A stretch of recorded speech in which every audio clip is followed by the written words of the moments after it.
Please welcome Barbara Wilks to the stage.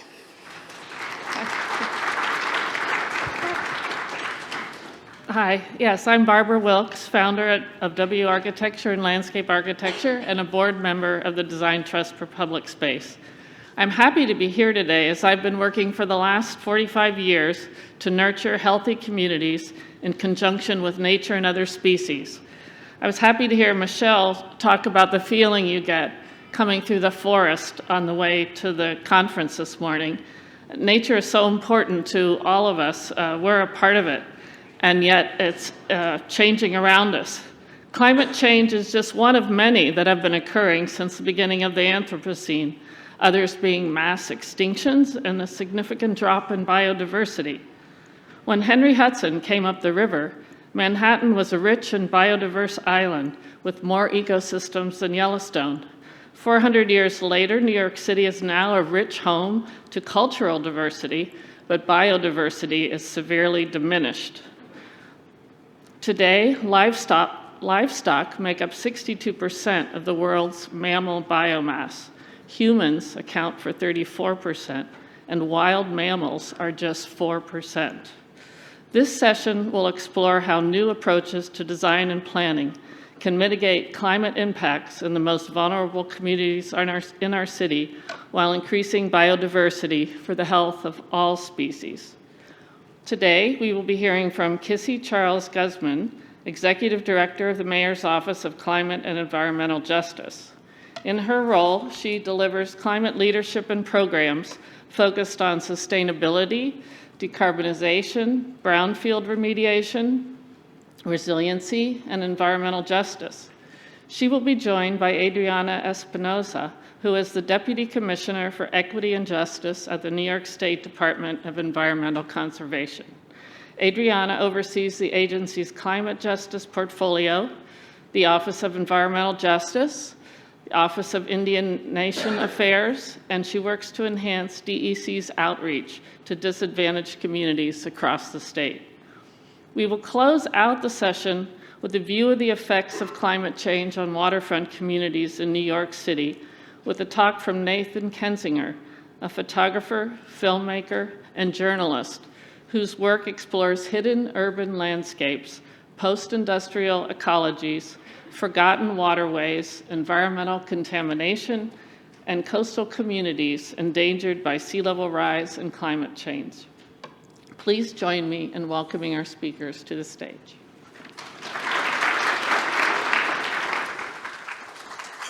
Me too. Everybody. Hi.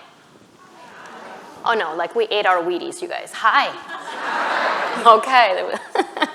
Thank you, everybody, for joining us here today. And I want to, especially the organizers, thank you for having us, for inviting us, for allowing us to be part of this amazing brain trust and conversation that is happening today. We're so grateful. And thank you for that introduction as well. I want to also express gratitude to my friend and former colleague, Adriana. We used to, since 2020, work together in the same office, and now she is off doing the big things in the state. And so we're still very much co-conspirators as we try to, across city and state, bring a health and justice and equity lens to all of the work and policy that government undertakes. And so, yeah, I can't believe it's been a year already since like I've been at the state level. Buenos dias, everyone. Hi. I just want to give a moment of gratitude and thanks to the Design Trust and the Ford Foundation for having us here and putting this fireside chat together. So as you heard from the intros, I'm Deputy Commissioner for Equity and Justice at the state's Department of Environmental Conservation. I've been there since I left City Hall about a year ago, as Kizzy said, and much of my focus so far has been on really building out a division for equity and justice within my agency, focusing on two main things. One is building out our capacity for Indigenous affairs and how we work with Native populations around the state on environmental and climate issues. And then the second is implementing the climate justice provisions of the Climate Leadership and Community Protection Act, specifically the defining of what's termed in the law as disadvantaged communities, which I'm sure we can get into, but I think maybe before we jump right in, it might be good to level set a bit with the folks here in the audience on the terms and work that we do. So Kizzy, how would you define environmental justice, climate justice, and equity? Sure. So again, to level set, for us, the definition of EJ is fairly standard. We're talking about the equal protection of communities of color, low-income communities, and to ensure that there is very intentional participatory processes, right, that do not leave communities behind. So when we say environmental justice, we're talking specifically about how race and class impact exposure to pollution burdens across different communities, but also the availability of the environmental amenities in those communities. And so decades of disinvestment, a history of redlining, white supremacy, other kinds of policies that systemically disenfranchised communities continue to have an effect today. And so environmental justice is the premise that we need to redress those effects. Operationally in government, it means that we have to really always take a look at what are the effects of those historic policies and programs and decisions around investments and disinvestments, and how do we redress them? And so that means targeted investments. How do we create policies that really put communities back front and center in the decision-making process and in the implementation and public participation process in a more meaningful way? Yes? Yeah, that's really good. I just think I would add that it's a focus both on distributive justice and procedural justice as well, right? It's like how we, making sure we are meaningfully involving the exact communities whose harms that we're attempting to redress. So I'm wondering if you could tell me a little bit, like, what does that look like functionally right now in the city of New York? Sure. So I will just give you one example so that we are on the same page about that, but also in the interest of time. So in 2015 or so, the city of New York, the health department, in partnership with Columbia University, developed what is called the Heat Vulnerability Index. That is a metric that essentially has indicators that speak to not just exposure, but also race and class, right? So it has 5 variables, and it helps us predict or understand heat risk in the city of New York. What neighborhoods are more vulnerable to heat impacts? And so the developing of that tool and publishing, right, that index, so again, peer-reviewed scientific journals, so it's science, it's not a random policy that one person owns in the corner, right? Like the development of that index then informed the development of the Cool Neighborhoods New York City plan, which was then released in 2017. Cool Neighborhoods was this country's first heat adaptation strategy, and that is because when we talk about climate change, and there are so many different climate hazards, heat is actually the one that systemically kills Americans and New Yorkers also, right? More than any other natural disaster or extreme weather event combined, right? So we know we have to address it. Most people that endure, heat effects are exposed in their homes, and they are exposed and they die at home because they are too poor to afford cooling, right? Or because their public realm seems so hot to them that they would rather be indoors without knowing that indoor risk is more dangerous than outdoor exposure. Does that make sense? So the HVI then becomes that science-driven way that we can look at the city and say, where do we have to target investments in order to truly redress the effects of heat and thermal not safety, like unsafety? lack of safety? I want to say thermal safety, but it's the unsafety, right? And what city programs and investments and policies need to be in place in order to change that reality. So Cool Neighborhoods actually invested over $106 million in cooling high heat vulnerable neighborhoods in the city. So instead of saying equality, which is all boroughs are the same, right? All neighborhoods are the same, we're saying equity and environmental justice with a health focus on what are the disparities that we see in health, what are the disparities that we see in mortality, and then we targeted that funding, tremendous investment, in those neighborhoods, in the South Bronx, in Central Brooklyn, right? In Northern Manhattan. Most recently, just, I don't know, a couple of weeks ago, but it does feel like dog years to me, you guys. We just released the city's strategic plan, which is called Plan YC, and that is our climate and sustainability agenda, which is a long-term strategy. And so many of the initiatives in there are also really focused on heat. So that's just an example of how in the city we're really thinking about how do we protect people and redress and mitigate health disparities as the climate changes. So whether it is enacting a maximum temperature threshold in residential buildings, the same way that you have a temperature threshold, if it is too cold outside, we must provide heat. If it is too hot outside, should we not provide cooling? What are the kinds of developments that we want to ensure are providing that thermal safety that I fumbled earlier in the conversation, right? Like what are the kinds of interventions that we need to ensure that people are safe outdoors, even as we're trying to increase canopy cover by 30%. That was another initiative in the plan. We still quote over 1 million square feet of roofs every year as city government. We are investing hundreds of millions of dollars per year in tree planting. So again, the activities about cooling the public realm have to go hand in hand with activities related to protecting people indoors. So that's just one thread of an example, starting with that intentionality, right? That focusing health and centering equity and environmental justice starting in 2015 through today. Yeah. How does the state do it? Well, I'll talk about how the state does it. I wanted to, have a moment just to say that, on the heat vulnerability work, you've been doing this work for many years prior to your existing role that you have now leading the team. But in addition to it being health equity and public health, environmental justice, it's about well-being. It's life-saving work, Kizzy, that you've been doing. And I'm really appreciative of the work that you've been doing on this for a long time. Thank you. I have a great team, and I want to shout them out. And I think Daphne is here, who's now taken the mantle, now that I'm leading the climate team, and that now there are 10,000 things in the portfolio, not just climate mitigation work and adaptation work.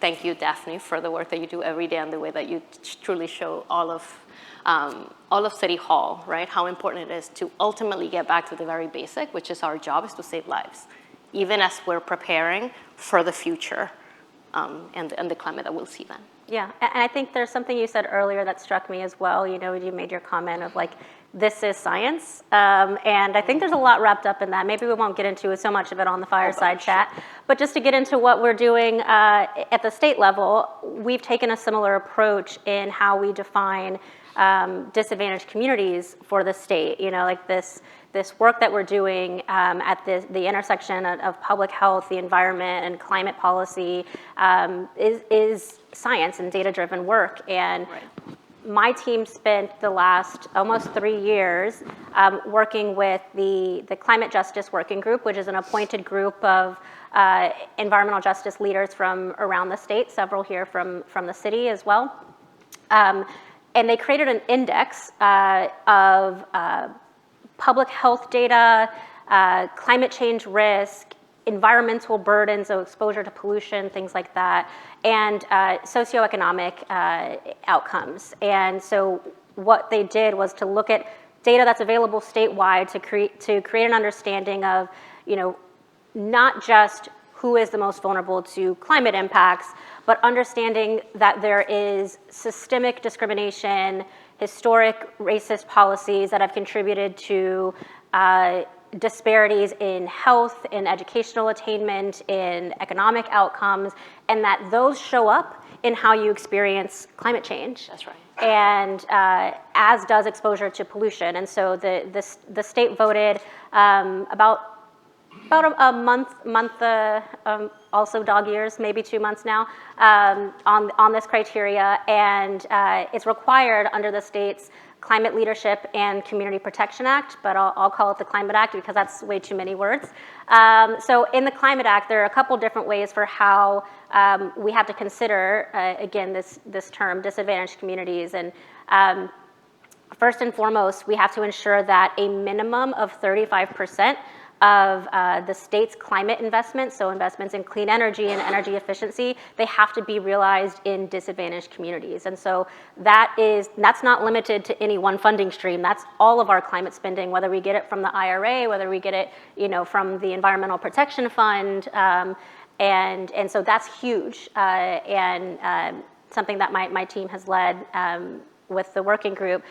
In addition, the Climate Act requires that the state prioritize, and when I say the state, I mean not just DEC, I mean every single entity and agency has to prioritize the reduction of greenhouse gases and co-pollutants in disadvantaged communities. And the final sort of climate justice provision of that law, which in my opinion is the most critical, is that we have to make sure in our administrative decision making, so whether it's contracting, grants, permit decisions, regulations, policy, programs, that those decisions aren't going to disproportionately burden disadvantaged communities.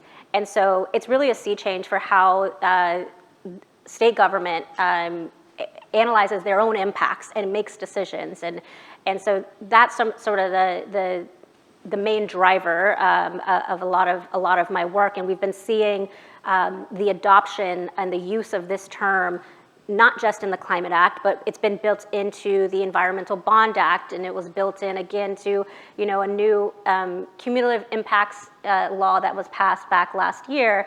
And so even though this work was started, from years of advocacy from folks in the climate justice and environmental justice movement who fought for this to become state law for many years, it started there, and it's being picked up and it's being perpetuated in new policies and regulations, and we're working with, it requires us to collaborate with other agencies in a way that we really haven't had to before. That's right. We have to figure out what does it mean to disproportionately burden? How do you measure disproportionality?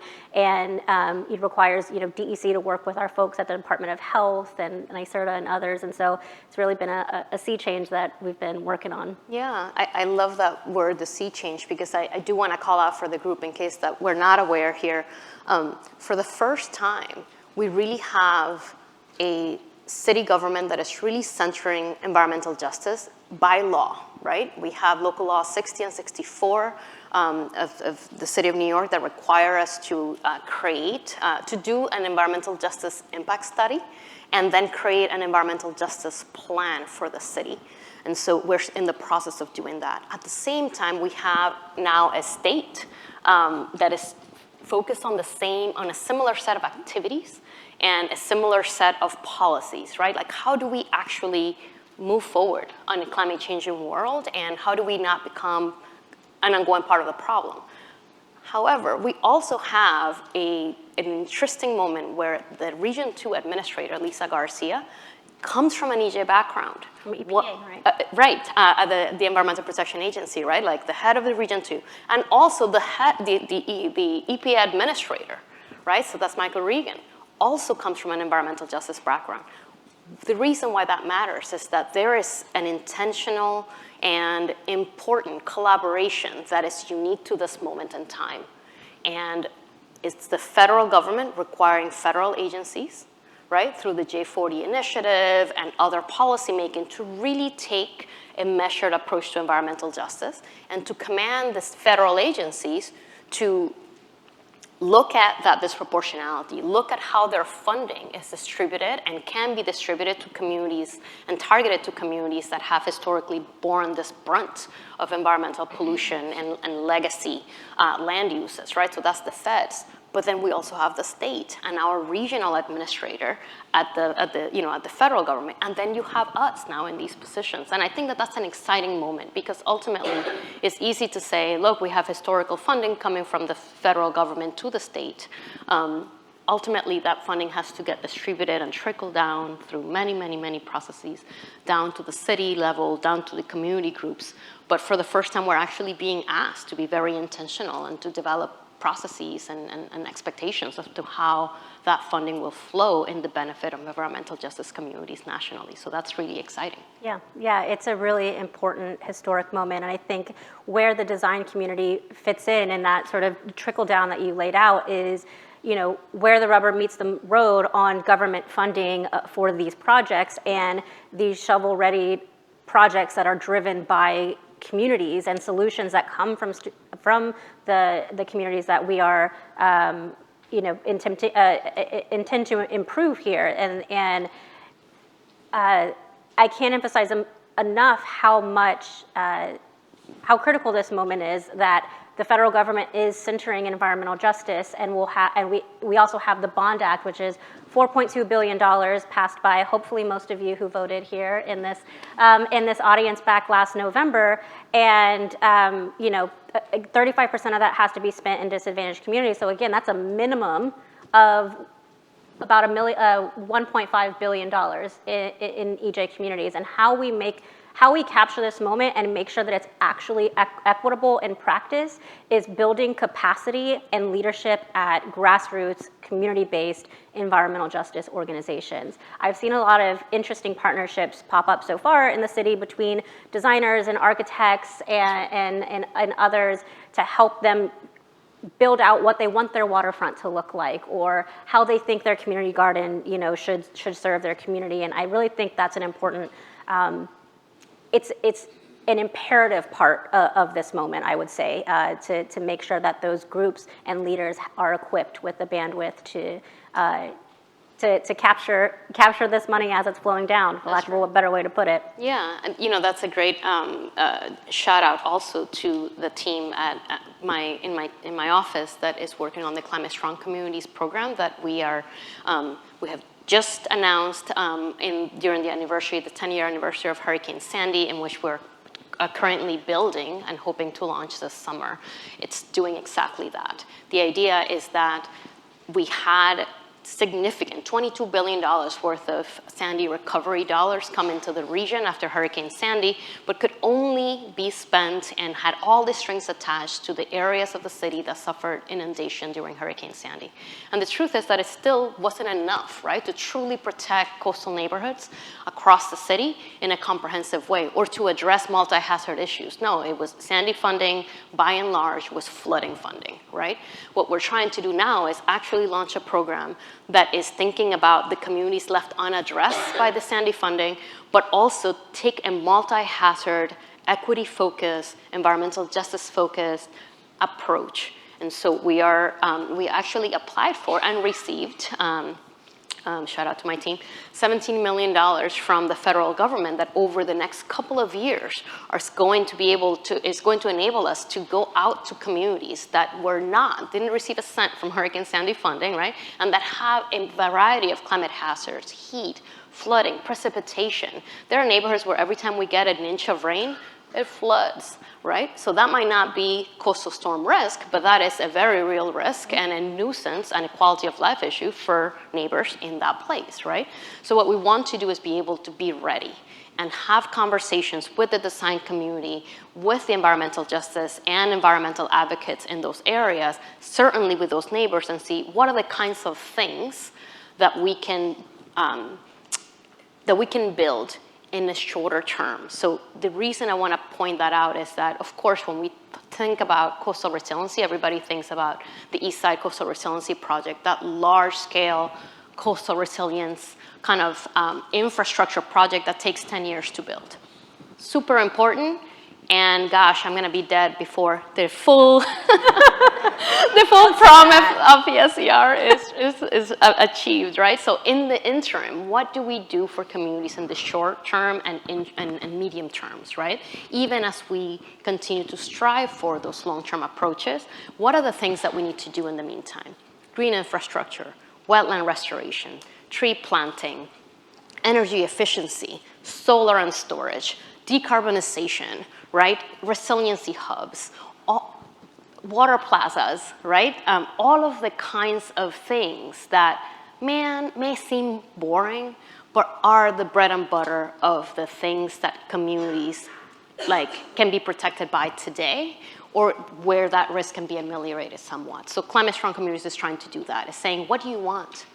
What makes sense here? Is your water table too high? So yeah, bioswale is not a great idea here. The water table is too high. So there's a technical component to this, where if we're intentional with this design process, right, we can be ready so that when the spigot opens, whether it's federal funding, whether it's the Bond Act, as those rules become public, we have projects in the pipeline that we're not starting design from scratch. Does that make sense? And I think that that's what's required. So what is the role of engineers and architects and designers to work with communities, sometimes in a pro bono basis, and build that in, right? How can urban planners and city government help to facilitate those conversations with communities so that we are ready and can capitalize on some of this funding? Absolutely. I think what I'm hearing bubble up through what you're discussing, Kizzy, is really just thinking about how governments deliver on environmental justice. That's right. And ultimately, this is a social movement that has been around for 30 years. That's right. Has its roots in the civil rights movement. That's right. And what does it mean for bureaucrats like you and me to be part of that movement, to deliver on environmental justice? And I feel strongly that governments can't deliver environmental justice. It's communities that deliver environmental justice for themselves. And right. It's what we show up with the resources, and that means data and science and assets and resources for grants. Funding, yeah. And funding, exactly. And that's how we deliver on environmental justice. And one, I guess, example that came to my mind from what I'm working on in the state right now is we've got a statewide community air monitoring initiative. We're going block by block, measuring 1 second by 1 second air pollution data in the 10 communities that we've identified as having the highest air pollution burdens in the state. In the city, that looks like large swaths of Manhattan, most of the Bronx, Queens, and Brooklyn. And then there are other communities outside of the 5 boroughs as well. And what we're going to get from this 1-year study is a wealth of knowledge and information about what are the sources that are contributing to this high air pollution burden. And what was important for me in how I entered into this program is, how do we think about the solutions? Once we have the data, who gets to decide what happens?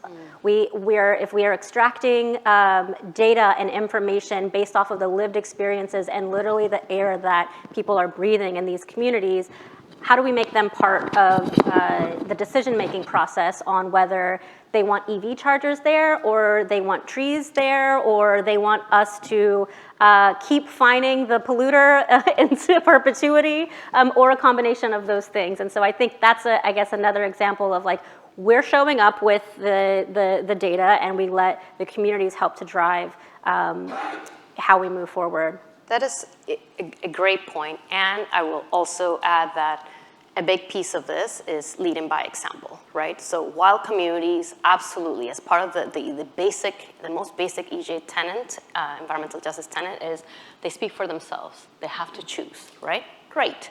At the same time, governments should not be the reason why those communities are sick, are poor, or don't have opportunities to thrive.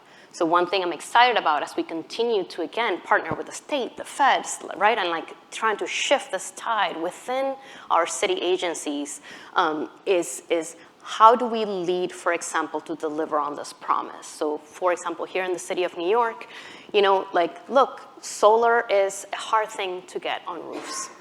It is.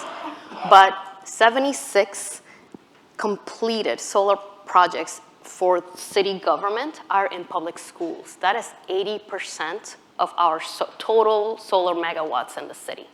And so I'm mentioning that because solar is hard and storage is even more hard, right? Because the batteries and all the misinformation that is out there about storing the energy.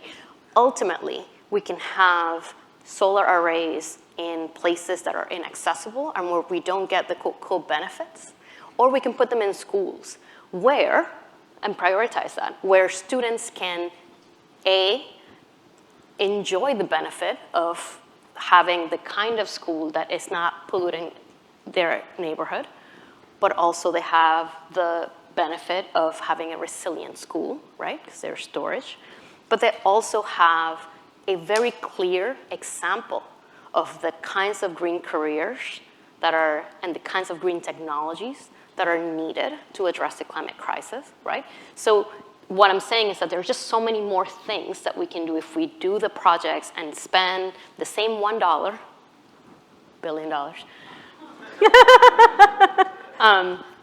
in an intentional way for those co-benefits that are community-based, right? So we could have put the solar panel in some place that nobody was ever gonna see it, the neighbors don't even know it's there, or we can put it in a school where now it's part of the curriculum, it's part of what the students know how to operate. It's not, you know, we want the next generation of New Yorkers to think that that is normal. And that what is not normal is to have idling trucks everywhere and, you know, fossil fuel power plants that are making them sick and that are disproportionately sited in their neighborhoods. Yep. So to me, that's really important too. Mm-hmm. I want to be mindful of time because we have a hard stop for you pretty soon. But I want to leave us with a spicy part of the conversation because we are ultimately here and, you know, talking about the sign. So Adriana, as you were walking here, you encountered a park. And you made an observation to me in the back room that I thought was something that would be worth raising. So what is an egregious design choice that we can just kind of like lift up for the group as we think about such a dense urban environment where we continue to say we don't have enough open space, we don't have enough environmental resources compared to the suburbs, compared to rural areas. But we have some stuff here, and not everything is Central Park or Prospect Park. What might be the most egregious example of something that you think about an environmental amenity that is ultimately underutilized? Well, I'll get into the example that I walked past on my way here, but if you ask me what I think the most egregious use of public space is, it has to be the free storage that we give on our curbside to private property. I did not tee that up at all, you guys. I did. You said most egregious, but the example that I walked past on the way here was I saw a beautiful garden park. It's about the size of about one city block right around the corner here. Gorgeous, manicured, landscaped, fenced all the way around. I found one entrance to the park as I was walking here, and there were people enjoying it. And then I kept walking around, and one side didn't even have any entrances, and then the other side it was gated and closed, and there was literally a chain and padlock on the park. And what kind of message does that send for who can access our public spaces if they are literally gated and locked, and the access to them is limited through one side? Yeah, absolutely. So thank you for that, because I think about this all the time. And so if you ever want to take me for a drink, this is my soapbox, which is that ultimately we live in a very dense space in a small area that ultimately has to deliver so many benefits for so many more New Yorkers, so many more people than many of our other American cities, right? So it means that every part of our space must count, right? And that it is hard to deliver environmental amenities, containerization of our trash. You know what I'm sick of? Parking. Because why are you storing your private property for free in my neighborhood? Then I have a sidewalk where, like, if the woman with the stroller, the one with the tricycle, and then all these bags of garbage are also there in the sidewalk, and we're all just competing for that space. And then, poof, the rat comes across, and then everybody jumps. And ultimately, what we're talking about here is that it is hard because we get used to an unsustainable view of how we should use our open space because we're not willing to share it. We think that we're entitled to that parking space. We don't want the parking space to go away in order to containerize our trash or in order to create another micromobility option for New Yorkers so that the default choice isn't driving, right? And to me, that is also an EJ issue. So we have limited opportunities, right, and transportation options in so many of our communities. And so we are forced to drive. And then we get used to the driving. And then we don't want to give up the parking spot. But then we're also complaining about the rats and the urban heat island effect and the traffic and the waste heat from that traffic and the air quality issue, right? So like, I think ultimately what I want to leave us with is that ultimately, whether you are in the design space, you're an architect, you're an urban planner, we are in government, we're the bureaucrats, or you're in a nonprofit like advocacy organization, ultimately I think that climate requires us to think about the future while really focusing on the present, right? Really focusing on our health, because ultimately that's who we're doing this for, right? So our best climate plans for 2100 ultimately rely on the population of today being healthy, the economy being solid, and our neighborhoods thriving, as opposed to surviving in spite of, right? Just because we can't get off of our addiction and dependence to fossil fuels and to cars and so on and so forth. So thank you for coming to listen to our TED Talk on our soapbox. Thank you. So fun to see you. You too. Always good. I hope you guys have a great rest of the sessions. And I think Nathan is going to show us some photos. So I want to thank him in advance. I will ask us to exit so that Nathan can come in. All right. And we can finish the session that way. Thank you, everybody, Thank for you, your everyone. attention.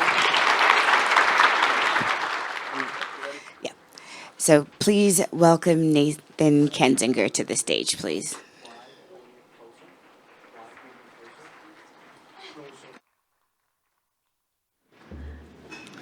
Hi, everyone.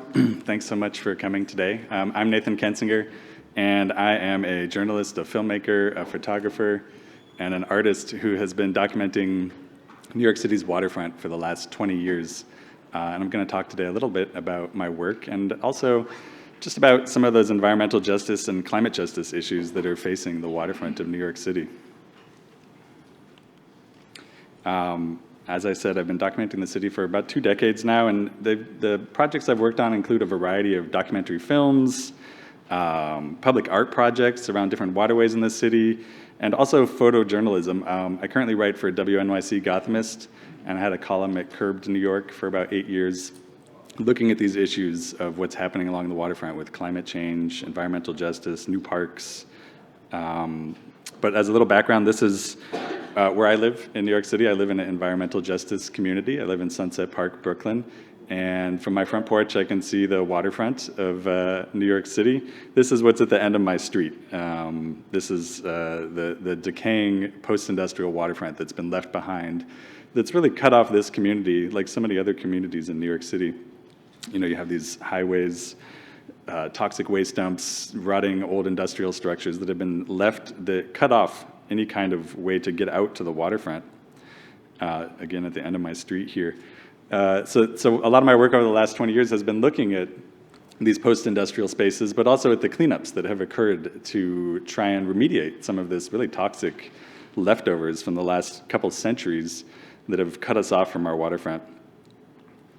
That includes my recent film, Black Mayonnaise, which is a short film looking at the cleanup of the Gowanus Canal. I've been documenting the Gowanus Canal Superfund site, the Newtown Creek Superfund site. Ooh. And I lost my slide. Not sure, oh, there we go. Yeah, so I've been documenting the cleanup of many of the waterways around New York City over the last, well, really for the last decade. This was a site that was superfunded in 2010 and is now being cleaned by the Environmental Protection Agency. And what's happened that I think is really interesting is some of these post-industrial sites have now been transformed into public spaces. You've taken these really horribly toxic sites and opened them up to the public, so the public can come out to the waterfront for the first time in generations. This is the Newtown Creek Nature Walk, one of my favorite parks on the waterfront that's opened in the last couple of decades. This is behind the Greenpoint wastewater treatment plant, the biggest wastewater treatment plant in New York City, and allows you to go right into the Newtown Creek, a federal Superfund site. which I think is pretty amazing. It's actually a public art project created by the artist George Tracas, and it's just an amazing little jewel box of a park that has some of the most significant waterfront access in this entire waterfront area in Brooklyn. I also really appreciate what's happened at Hunters Point South Park in Queens, where wetlands has been reintroduced to the waterfront of the East River, really just across from where we are today, across from the United Nations. It was formerly a enormous sugar refinery that stood for like 50, 60 years, and then for many, many decades was a industrial landfill that had become like a wild-growing forest, and now is open to the public for the first time, really in like centuries. Other examples are just found throughout the entire city. This is Concrete Plant Park up in the Bronx, a great example of a small park repurposing, like literally taking that old industrial and turning it into a public amenity. But, you know, this is a small park, but if you think about it, like Brooklyn Bridge Park, all of the parks on the Hudson River, those are post-industrial parks where we've gone and taken, you know, collapsing piers and burned down warehouses and turned them into public amenities. So that it's small scale and it's also large scale across the entire waterfront of the city. And along with that, there's been a whole series of landfill reclamation projects. This is Shirley Chisholm State Park on Jamaica Bay. Throughout the city, we're trying to reclaim these super toxic landfills where like illegal dumping and just regular dumping was heaped up outside neighborhoods, cutting people off from the water. This is in Starrett City and close to Canarsie, and the people living in the community there didn't have access to the waterfront at all for the entire time the landfill was in operation, and then after it closed. But, you know, unfortunately, a lot of the waterfront still looks like this or is still very difficult to access. I think that waterfront access is an environmental justice issue. It's also a climate justice issue. The recent comprehensive waterfront plan from the city said something like, I think 800,000 people living within a half mile of the waterfront of New York City don't have access to the water. So there's like a huge amount of people who just can't even get to the water, don't have green space, meaningful green space. And that most often occurs in environmental justice communities. I think the same report said like it's something like almost half of Bronx residents who live near the waterfront don't have access to the waterfront. They're cut off by highways and so many other things. All this is unfolding at the same time, of course, as climate change, and I've been documenting that as well. We're in this really interesting moment where there's like $4 billion of coastal climate barriers being built around New York City, projects stretching along miles and miles of the coastline. And you know, what that could mean is that the same spaces where we've opened up access, finally, after centuries, could become walled off once again by these enormous barriers that are being planned. This is in the Rockaways, where a whole system of jetties is being built along the beach, shutting down the beach for many years in different sections. You know, you have seawalls being built, you have breakwaters being built, you have really hard sheep howe walls being built. This is an example I included as not such great design, but highly functional. The Coney Island Yard in Brooklyn, where they're building an enormous wall around what is one of the biggest train yards in New York City, if not really in the world. You can see it's a pretty brutal solution. You know, it's a hard wall that will keep out the waters, but not offer much else by way of public amenity.